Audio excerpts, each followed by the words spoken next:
ఆ? నేనేమన్నా? నిన్న కూడా ఇలాగే ఇంకేంటి ఇంకేంటి అని నైట్ అంతా నిద్రపోకుండా కూర్చోబెట్టావు. ఇవాళ చూసావుగా ఆఫీస్లో ఏమైందో. ఆ? సో అంతా నా తప్పే అంటావు. సరే మరి వెళ్ళి పడుకో. హ్మ్, సరే మరి పెట్టేస్తున్నా. ఆ, ఓకే పెట్టే. నేను ఫోన్ పెట్టేస్తున్నా నిజంగానే. పెట్టే.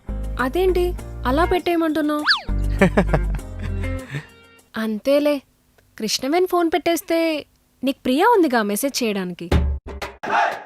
కానీ నాకలా ఎవరు లేరుగా. నువ్వు కూడా ఎవరో ఇష్టమని చెప్పావుగా. నాకిష్టమని చెప్పాను గానీ వాళ్ళకి నేనంటే ఇష్టమని చెప్పానా? అంటే అతనికి నువ్వు ఇష్టం లేదా? తెలీదు. తెలుసుకోవచ్చుగా. టైమింగ్ బాబు, రావాలిగా. అబ్బో. అరే ఇప్పుడేదో మెసేజ్ వచ్చింది ప్రియా నుంచి. ఇది కదా టైమింగ్ అంటే. అభి, దిస్ ఈస్ టూ బ్యాడ్. నేను ఫస్ట్ టైం నా డిస్ప్లే పిక్చర్ జస్ట్ నీకోసమే అప్లోడ్ చేస్తే నువ్వు కనీసం రియాక్షన్ కూడా ఇయ్యలేదు. నేను ఎలా ఉన్నానో కామెంట్ కూడా చేయలేదు. నేను పిక్చర్ పెట్టాక 100+ ఫ్రెండ్ రిక్వెస్ట్ వచ్చాయి, 50+ మెసేజెస్ వచ్చాయి. కానీ అసలు నేను పిక్ పెట్టిందే నీకోసం.